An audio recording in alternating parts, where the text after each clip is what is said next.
Hi there, my name is Muskan and you are watching Knowledge School. So today in this video we are going to see thermal convection current theory which is given by Holmes. So without wasting time let us start. So firstly let us see the introduction. पहले हम introduction देखेंगे कि ये जो theory है कब दी.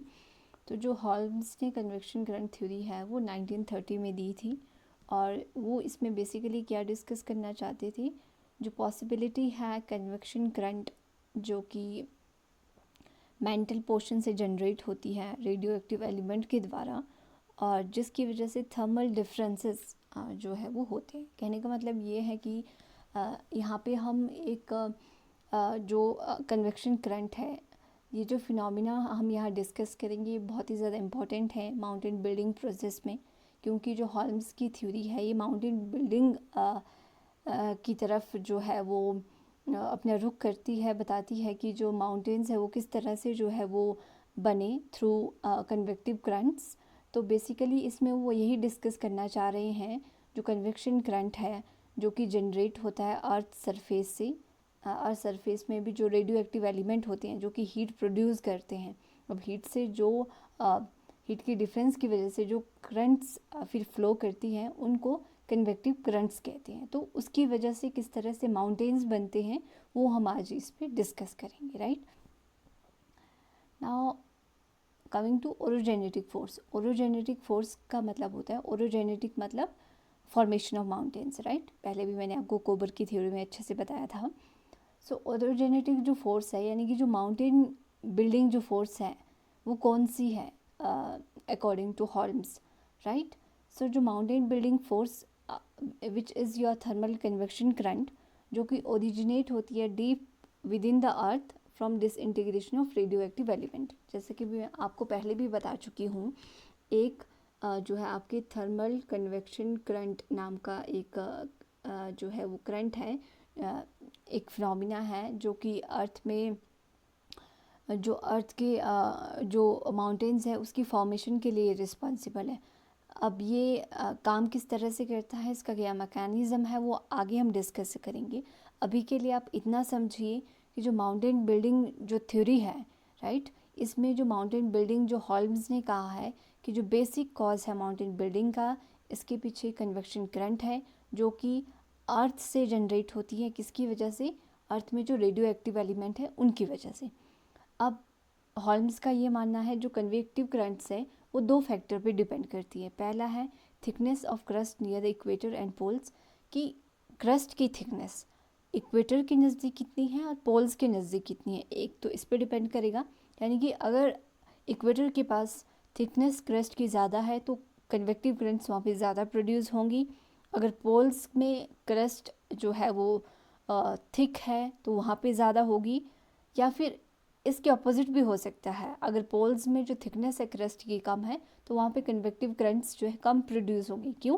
क्योंकि वहाँ पे रेडियो एक्टिव एलिमेंट्स कम होंगे. राइट दूसरा है uneven distribution of radio active elements in the crust, कि जो रेडियो एक्टिव एलिमेंट्स है अर्थ क्रस्ट में अनइवनली यानी कि एक जैसे नहीं हैं सारे, एक जैसी मात्रा में नहीं है पूरे अर्थ में. कहीं पे रेडियो एक्टिव एलिमेंट्स ज़्यादा हो सकते हैं, कहीं पे कम हो सकते हैं, तो अनइवन डिस्ट्रीब्यूशन है. राइट होप कि आपको समझ में आ गया हो यहाँ तक.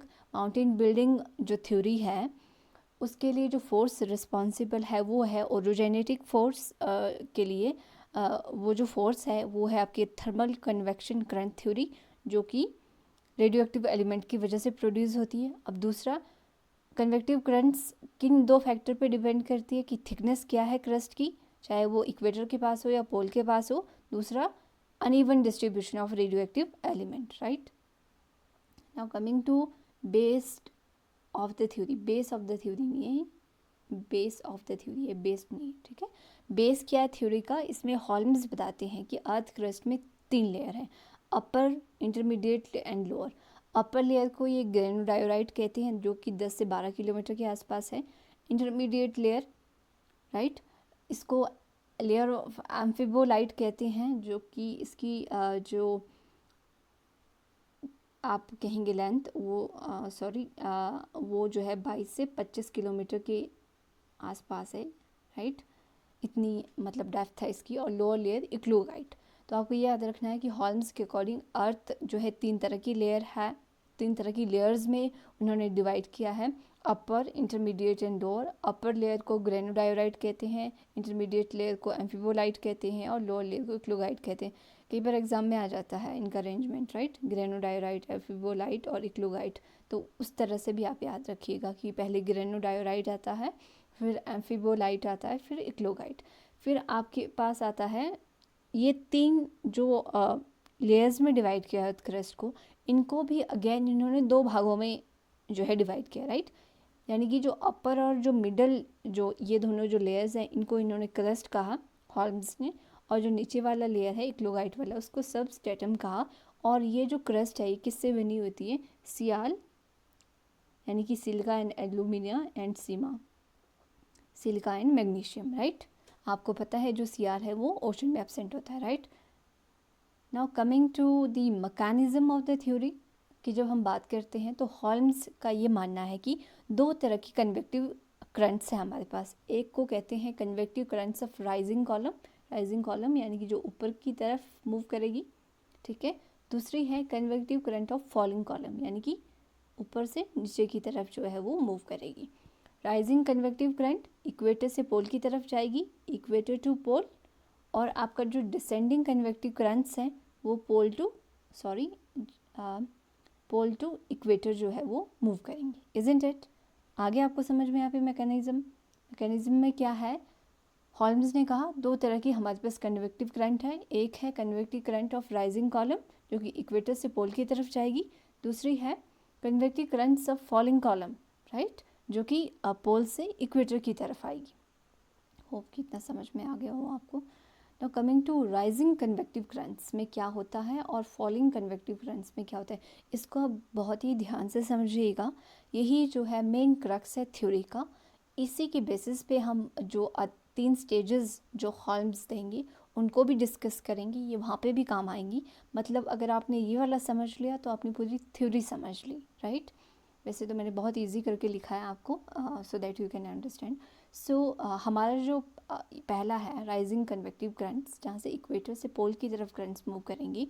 तो अब जो कन्वेक्टिव करंट्स हैं, राइट, अब जब ये पोल से जो है वो इक्वेटर से पोल की तरफ जाएंगी तो ये क्या करेंगी? डाइवर्ज करेंगे ऑपोजिट डायरेक्शन में, राइट। यानी कि डाइवर्जेंस में क्या होता है? डाइवर्जेंस में जो ये है मूव करेंगी कन्वेक्टिव करंट ऑपोजिट डायरेक्शन में, लाइक दिस, ठीक है। डाइवर्ज हो रही है, एक दूसरे से दूर जाएंगी, और क्या होगी?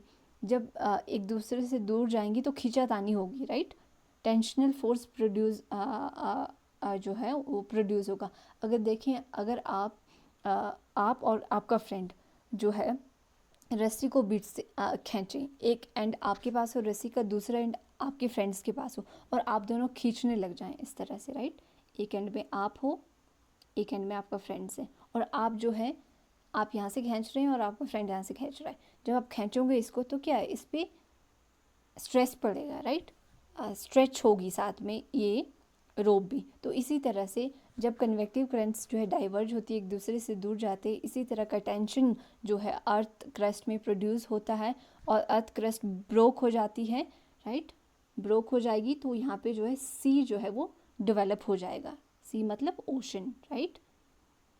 अब जैसे बीच का पोर्शन जो है वो खाली हो जाएगा, अब उसको भरने के लिए कुछ तो आएगा, तो आसपास का पानी आएगा तो वो सी का रूप ले लेगा, सी फॉर्मेशन होगा, राइट। ये मैं नहीं, हॉल्म्स का ऐसा कहना है, राइट। नाउ दूसरा है कन्वेक्टिव करंट्स ऑफ कन्वर्जेंस। अब कन्वर्जेंस में क्या होगा? अब जो करंट्स है वो एक दूसरे की तरफ मूव करेंगी, आमना सामना होगा इनका। तो इसमें क्या है, कंप्रेसिव फोर्स वर्क करेगा, जिसकी वजह से सब्सिडेंस होगा। जो क्रस्ट है वो एक दूसरे को फेस करेंगी यहाँ पे, राइट, और वो इकट्ठे आएंगी। जैसे कि बहुत सारा क्रस्ट है, राइट, वो इकट्ठे आ गया, तो जब वो इकट्ठे आएंगी टुगेदर तो वो फिर माउंटेन्स बनाएंगी। कैसे? Let me just explain you. यहाँ पे हमारे पास 2 ब्लॉक है, मानो यहाँ पे ये सी है जो अभी भी बना, राइट, इसमें कन्वेक्टिव करंट्स में डाइवर्जेंस के टाइम। अब क्या होता है, कन्वर्जेंस काम करता है। अब 2 ब्लॉक आपको दिख रहे हैं, ये जो ब्लॉक है ये यहाँ आ रहा है, ये दूसरा यहाँ आ रहा है। अब जो सेडिमेंट्स मानो यहाँ सी में डिपॉजिट हो गए, इन पे स्ट्रेस पड़ेगा दोनों साइड से। जब ये स्ट्रेस पड़ेगा, ये इसका स्ट्रेस सेचुरेशन लेवल पे जब जाएगा, राइट, तब क्या होगा, सेडिमेंट्स जो है यहाँ से बक्कल करेंगे, यानी कि ऊपर की तरफ उठेंगे, स्क्वीज़ करेंगे और माउंटेन का रूप ले लेंगे। माउंटेन्स, फोल्डेड माउंटेन्स इसी तरह से बने तो माउंटेन्स बन जाएगा। तो आपको ये जो कन्वर्जेंस और डाइवर्जेंस का जो कॉन्सेप्ट है, इसको आप अच्छे से देख लीजिए, अंडरस्टैंड कर लीजिए, आपको ये आगे भी जो है काम आएगा, राइट। होप कि आपको इतना समझ में आ गया हो। कन्वेक्टिव करंट्स में क्या होता है, डाइवर्जेंस में अलग अलग अपोजिट डायरेक्शन में जो है मूव करेंगी, सी बनेगा। कन्वर्जेंस में जो है blocks they come together and formation of mountains take place, right. Now coming to the this stages, right. तो हॉल्म्स ने कहा कि जो कन्वेक्टिव करंट्स के ज़रिए जो माउंटेन्स बनते हैं वो एक साइक्लिक नेचर है, right. Now how it is a cyclic nature, तो पहले देखेंगे आप, इन्होंने कहा कि कन्वेक्टिव करंट्स का ओरिजिन होगा। वो कैसे होगा, जैसे कि मैंने आपको बताया, अर्थ क्रस्ट में रेडियो एक्टिव एलिमेंट होते हैं। आपको पता है अर्थ क्रस्ट में, डीप अर्थ क्रस्ट में टेम्परेचर बहुत ज़्यादा होता है और जो रेडियो एक्टिव एलिमेंट है वो मेल्ट होते हैं, हीट प्रोड्यूस होती है। अब जब आपको पता है हीट प्रोड्यूस होगी, लाइट वेट का होगा और वो ऊपर की तरफ फ्लो करेगा, राइट। तो इस तरह से जब वो सेमी फ्लूइड मटेरियल फ्लो करेगा अपर क्रस्ट की तरफ, तो उसमें जो जनरेट होंगी वो कन्वेक्टिव करंट्स होंगी, right. Origin of convective currents उस तरह से।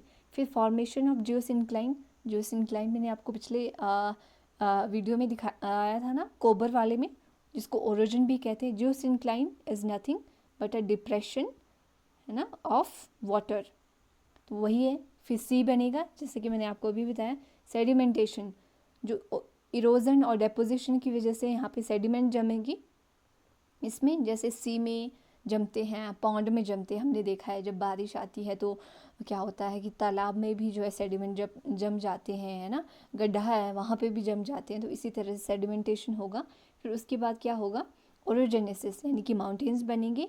फिर क्या करेंगे, माउंटेन एक सीमा तक राइज करेंगे, फिर इरोजन होगा माउंटेन का दोबारा से, फिर वो प्रोसेस जो है अर्थ क्रस्ट में क्या होगा, प्रेशर पड़ेगा अगेन, फिर जो है वो मोल्टन मटेरियल राइज करेगा एंड दोबारा से माउंटेन्स बनेंगे। तो ये प्रोसेस, मतलब इस तरह का जो साइकिल है वो चलता रहेगा, right. Now coming to first stage, hope कि आपको समझ में आ गया हो। पहला स्टेज मैं अभी बता देती हूँ, origin of convective currents. Convective currents बनेंगी, जो सिंक्लाइन बनेगा, सेडिमेंटेशन होगा, ओरोजेनेसिस, माउंटेन्स बनेंगे, राइज करेंगे माउंटेन्स, और फिर दोबारा से क्या होगा, जैसे कि मैंने आपको बताया, इरोजन होगा इन माउंटेन्स का, प्रेशर पड़ेगा अर्थ पे, दोबारा से कन्वेक्टिव करंट्स जो है बनेगी, दोबारा से ये प्रोसेस जो है चलेगा, right. Now coming to this stage one में देखें आप, स्टेज वन में क्या होता है, जो कन्वेक्टिव करंट्स हैं वो यहाँ पे डाइवर्ज होंगी। कन्वेक्टिव करंट्स कैसे बनती है वो मैं आपको समझा चुकी हूँ, रेडियो एक्टिव एलिमेंट्स जब हीट होता है, राइट, उससे। तो आप देखिए यहाँ पे अर्थ सरफेस के अंदर मोल्टन मटेरियल कोर में वार्म है, राइट, वार्म है, तो वार्म मटेरियल यहाँ से राइज होता है ऊपर और सरफेस पे जब पहुँचेगा तो कोल्ड होगा, वो कूल होगा, आपको पता है मटेरियल।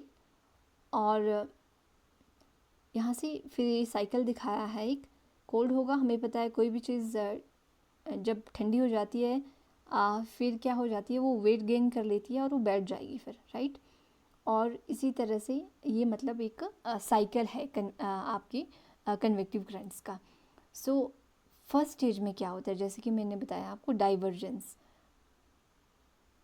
दो चीज़ें यहाँ पे काम करेंगी, एक तो ये है ये साइकिल कन्वेक्टिव करंट का, दूसरा है ये डाइवर्जेंस वाला फिनोमिना, राइट।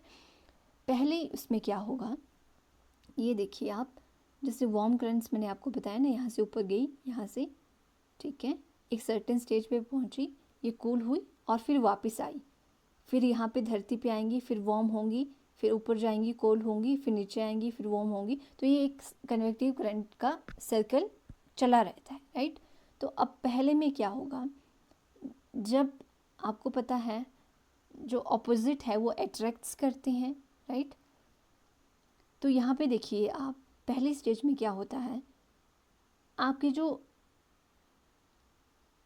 कन्वेक्टिव करंट्स हैं वो डाइवर्ज हो रही हैं, राइट। और आप इस तरह से समझिए, जो क्रस्ट हैं वो एक दूसरे से दूर जा रही हैं डाइवर्जेंस के टाइम। एक दूसरे से दूर जाएंगी तो यहाँ पे स्पेस जो है वो बनेगा इन दोनों के बीच। जब इन दोनों के बीच में स्पेस बनेगा तो यहाँ पे सी का जो फॉर्मेशन जो है वो होगा, यानी कि हमारे जो कन्वेक्टिव करंट्स हैं वो यहाँ पे डाइवर्ज होते हैं, एक दूसरे से दूर जाते हैं। आप देख ही रहे हैं यहाँ पे, राइट। ये एक यहाँ से ऊपर वार्म, यहाँ से इधर की तरफ, और दूसरा यहाँ से इधर की तरफ। तो क्या हो रहे हैं, डाइवर्ज हो रहे हैं, एक यहाँ को दूसरा यहाँ को। तो ये एक दूसरे से दूर जा रही हैं करंट्स, तो यहाँ पे स्पेस क्रिएट हो गया बीच में, सी बन गया, ठीक है, फॉर्मेशन ऑफ जियोसिंक्लाइन। उसके बाद जो है सेडिमेंटेशन। अब आपको पता है इरोजन और भी बहुत सारी चीज़ों की वजह से जो है अब यहाँ पे जियोसिंक्लाइन में जो सेडिमेंट्स है वो जमना स्टार्ट होंगे, तो सेडिमेंटेशन होगा। पहला प्रोसेस ये है, राइट। दूसरा स्टेज क्या बताया हॉर्न से। अब दूसरे स्टेज में इन्होंने बताया कि डाउनवर्ड मूवमेंट होगा कोल्ड करंट का। अब जो कोल्ड करंट है, देखिए आप, वार्म करंट यहाँ से ऊपर गई और जो कोल्ड करंट है वो डाइवर्ज हुई। पहले आप देख रही थी ना कि डाइवर्जेंस हो रहा है, इस तरह से जा रही हैं करंट्स। अभी देखेंगे आप, करंट्स यहाँ से ऊपर मूव करी और यहाँ की तरफ आ रही है, करंट्स यहाँ से मूव करी और यहाँ की तरफ आ रही है, यानी कि कन्वर्जेंस हो रही है। अब मैंने आपको समझाया था ना कि जब कन्वर्जेंस होती है तो जो कॉन्टिनेंट्स हैं, ब्लॉक्स हैं, वो एक दूसरे के पास आएंगे। जैसे ही एक दूसरे के पास आएंगे, एक दूसरे के पास आएंगे, तो ये जो सी है आपका, जो आपको सेडिमेंट से भरा हुआ दिख रहा है, ये जो है कंप्रेस होगा, कंप्रेशन फोर्स भी यहाँ पे काम करेगा, और जो सेडिमेंट्स है यहाँ पे इसमें ये ऊपर उठ जाएंगे और फॉर्मेशन ऑफ माउंटेन्स जो है वो होगा, और इसी प्रोसेस को ओरोजेनेसिस कहते हैं, राइट। होप कि आपको समझ में आ गया होगा। वेलोसिटी जो है कन्वेक्टिव करंट्स की हाई होगी, सेडिमेंट बक्कल कर होंगे, और जो है फॉर्मेशन ऑफ आपके जो माउंटेन्स हैं उनका फॉर्मेशन होगा। As simple as that. मैंने आपको बताया यहाँ पे कन्वर्जेंस हो रही है, यहाँ देखिए आप, कन्वेक्टिव करंट्स यहाँ से इस तरह से मूव कर रही हैं, यहाँ से इस तरह से मूव कर रही है, राइट। कुछ करंट्स नीचे आएंगी, कुछ इधर को आएंगी, राइट। ऐसा तो है नहीं ना कि 50% नीचे आएंगी, 50% ऊपर आएंगी। ये मैं आपको समझाने के लिए, राइट। रियलिटी में आपको भी पता है ऐसा नहीं होता। जैसे लाइट है, अब मैं बोलूँ यहाँ पे एक होल है, यहाँ पे सूर्य की रोशनी आएगी। अब ऐसा तो है नहीं कि सिर्फ इसी एरिया में आएगी, यहाँ पे भी जा सकती है, यहाँ पे भी जा सकती है। उसी वजह से उसी तरह से करंट्स में भी कुछ नीचे को आएंगी, कुछ इधर को जाएंगी, राइट। तो जैसे ये इनका जो है, जिस तरह से ये क्लोज आती जाएंगी, सेडिमेंट्स में जो है कंप्रेशन जो है इंक्रीज होगा, फिर सेडिमेंट्स बाहर निकलेंगे और फिर आपके जो ऊपर की तरफ उठेंगे और फिर माउंटेन्स बनेंगे, right. As simple as that. Hope कि आपको समझ में आ गया है। Okay, now fine. तीसरी स्टेज में क्या कहते हैं, ग्लिप्टोजेंसिस। जैसे गोबर ने स्टेजेस दी थी ना, इन्होंने भी दी। वैसे तो इन्होंने स्टेज दी 1, 2 एंड 3, लेकिन एंड में जब आप बुक में देखोगे तो इन्होंने ये भी कहा है कि इस स्टेज में जो है लिथोजेंसिस होता है, इसमें जो है ओरोजेनेसिस, इसमें ग्लिप्टोजेंसिस। तो इसमें कंफ्यूज मत होइएगा। तो थर्ड स्टेज जो है ये ग्लिप्टोजेंसिस है। ग्रेजुअली क्या होगा, जो कोल्ड राइजिंग जो आपकी करंट है वो जो है वो राइजिंग कॉलम जो है वो कोल्ड हो जाएगा, राइट। वार्म जो आपका जो मटेरियल ऊपर जा रहा था वो कोल्ड होगा, राइट। माउंटेन्स बनेंगे कुछ वक्त के लिए, जैसे माउंटेन्स जैसे हिमालयाज़ हैं बन गए हैं, राइट। अब तो ऐसा है नहीं कि वहाँ पे वोल्केनो आज भी इरप्ट हो रहे हैं, अभी वो शांत है ना कुछ टाइम के लिए। तो आप वैसे सोच लीजिए फॉर अ सर्टेन टाइम ये कोल्ड हो जाएगा, फिर क्या होगा, यहाँ पे डेपोजिशन, यहाँ पे आप देख भी रहे होंगे, यहाँ पे ये वार्म, ये क्रस्ट के अंदर का है और ये बाहर का नज़ारा है आपका माउंटेन। और फिर कुछ समय बाद ऐसा आएगा जब जो है वो थाउजेंड्स एंड थाउजेंड्स ईयर्स में जब इरोजन होगा, ये जो माउंटेन्स हैं ये पूरी तरह से इरोड होंगे और रिलिस्टेड माउंटेन्स बन जाएंगे, जैसे कि अभी अरावलीज़ हैं। फिर दोबारा से जो है ये प्रोसेस, जब दबाव पड़ेगा आपके इक्लोगाइट पे, जो कि थर्ड लेयर है क्रस्ट की, दोबारा से वो एक्सपेंड होगी, हीट जनरेट होगी, कन्वेक्टिव करंट्स बनेंगे, राइट। और दोबारा से फिर ये जो कन्वेक्टिव करंट्स हैं फिर ये ऊपर की तरफ मूव करेंगी, राइट। फिर दोबारा से डाइवर्जेंस होगा, फिर कन्वर्जेंस होगा, फिर माउंटेन बनेंगे। तो ये साइकिल दोबारा से रिपीट होगा, राइट। होप कि आपको समझ में आ गया हो। इसमें मैं आपको एक एग्जांपल देना चाहूँगी। जैसे कि आप जानते हैं हमारा टेथिस जो सी है, यानी कि जहाँ पे आज हिमालयाज़ हैं, वहाँ पे पहले कभी जो है आप सभी को पता है टेथिस सी हुआ करता था, राइट। इसमें क्या होता है टेथिस सी में, जो इक्वेटर जो है, ये मान लो 0 डिग्री इक्वेटर, ये जो क्रस्ट है ये डाइवर्ज हो गई हज़ारों वर्ष पहले पूर्व, है ना। डाइवर्ज हुई तो यहाँ पे सी बना, जिसको कहा टेथिस सी, ठीक है। फिर उसके बाद क्या हुआ, जिसको ओपनिंग ऑफ टेथिस सी भी कहते हैं। फिर कुछ टाइम बाद क्या हुआ, हज़ारों वर्ष बाद, कि लॉरेशिया एंड गोंडवाना टुगेदर, है ना, ये एक दूसरे की तरफ आए। लॉरेशिया जो ऊपर वाला भाग है, यूरोप एंड एशिया, और गोंडवाना लैंड नीचे वाला साउथ वाला पोर्शन, ये एक दूसरे की तरफ आगे आए, एक दूसरे की तरफ आगे आगे। मैं बताती हूँ आपको, for example just a second. Okay, हम इस पेज पे जाते हैं। Okay, here is your Laurasia for example, you consider here is your Gondwana, this is your Tethys sea, ठीक है। पहले तो ये बना टेथिस सी, जब अर्थ क्रस्ट जो है डाइवर्ज हुआ, यानी कि दूर गया। अब दूर जाने के बाद क्या हुआ, कन्वर्जेंस हुई, लॉरेशिया नीचे की तरफ आने लगा और जो ये आपका गोंडवाना लैंड है ये ऊपर की तरफ। जब ये एक दूसरे साथ आए कंप्रेशन हुआ, तो सेडिमेंट्स जो यहाँ टेथिस सी में जम गए थे नदियों के द्वारा सेडिमेंट, तो एक टाइम बाद क्या हुआ, ये ऊपर उठे सेडिमेंट्स, फोल्डेड माउंटेन्स में कन्वर्ट हो गए, जिनको कि आज हम हिमालयाज़ कहते हैं, राइट। तो ये बहुत अच्छा एग्जाम्पल है आपका, होप कि आपको इससे समझ में आ गया होगा। हॉल्म्स ने यही कहा, ठीक है, और ज़्यादा इसमें कुछ है नहीं। कन्वेक्टिव करंट्स जो कि रेडियो एक्टिव एलिमेंट्स हैं, जो कि सेमी फ्लूइड उसमें काम करती हैं। जैसे कि मैंने आपको बताया कन्वेक्टिव करंट्स क्या होती हैं, रेडियो एक्टिव जो एलिमेंट्स होती हैं उनकी वजह से जनरेट होती हैं, और आपके जो है अर्थ, जो लोअर अर्थ सरफेस है, कोर है, वहाँ से जो है अपर क्रस्ट की तरफ ये मूव करती है with semi fluid material, right. So hope कि आपको ये समझ में आ गया हो। Now coming to the criticism. अब बहुत सारे स्कॉलर ने कहा कि राइजिंग एंड फॉलिंग जो ये कॉलम बता रहे हैं हॉल्म्स, ये डाउटफुल फिनोमिना है, राइट। और दूसरा ये बताया कि जो कन्वेक्टिव करंट्स हैं, जो कि रेडियो एक्टिव एलिमेंट्स की वजह से प्रोड्यूस हो रही हैं। अब रेडियो एक्टिव एलिमेंट्स, राइट, क्या वो इतनी हीट दे पा रहे हैं कि जो सबस्ट्रेटम है वो मूव कर रहा है, या फिर जो रेडियो एक्टिव एलिमेंट है वो तो कहीं कहीं कुछ कुछ जगहों में है, सारी जगहों में नहीं है, राइट। तो ये थोड़ा सा कन्फ्यूजन जो है साइंटिस्ट के बीच में चला रहा, तो ये इनके क्रिटिसिज्म है। होप कि आपको समझ में आ गया हो। और वंस अगेन मैं आपके लिए बता देती हूँ कि आज क्या करा हमने इसमें। सो फर्स्टली लेट अस सी, हमने देखा इंट्रोडक्शन, जो कि हॉल्म्स ने थ्योरी दी 1930 में, माउंटेन फॉर्मेशन को एक्सप्लेन करना चाह रहे थे, राइट, थ्रू कन्वेक्शन करंट के ज़रिए। ओरिजिनेटिक फोर्स जो कि आपकी कन्वेक्शन करंट थ्योरी है, जो कि डीप अर्थ से रेडियो एक्टिव एलिमेंट के थ्रू जनरेट होती है, वो हमने देखा। और उसके बाद 3 तरह की हमने लेयर्स देखी, जो कि हॉल्म्स ने जो है वो अर्थ को डिवाइड किया हुआ है, ग्रेनुडायोराइट, एम्फिबोलाइट एंड इक्लोगाइट, और इन तीनों को फिर क्रस्ट और सबस्ट्रेटम में डिवाइड किया। फिर मैकेनिज्म ऑफ थ्योरी में जब हम बात करते हैं तो हम 2 चीज़ों पे फोकस करते हैं, convective currents of rising column जो कि इक्वेटर से पोल की तरफ जाएगी, descending convective currents of pole to equator, right.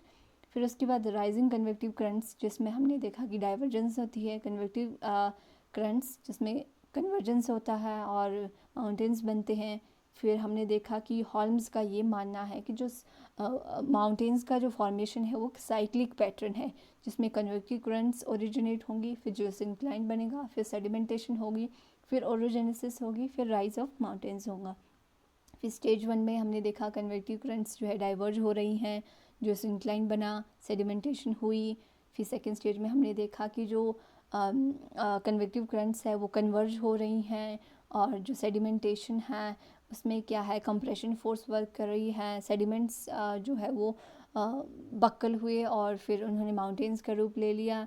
और थर्ड स्टेज में हमने देखा कि लिप्टोजेनेसिस में जो आपका जो राइजिंग कॉलम है वो कोल्ड हो गया for a particular time, erosion हुआ, यहाँ पे डेपोजिशन हुआ।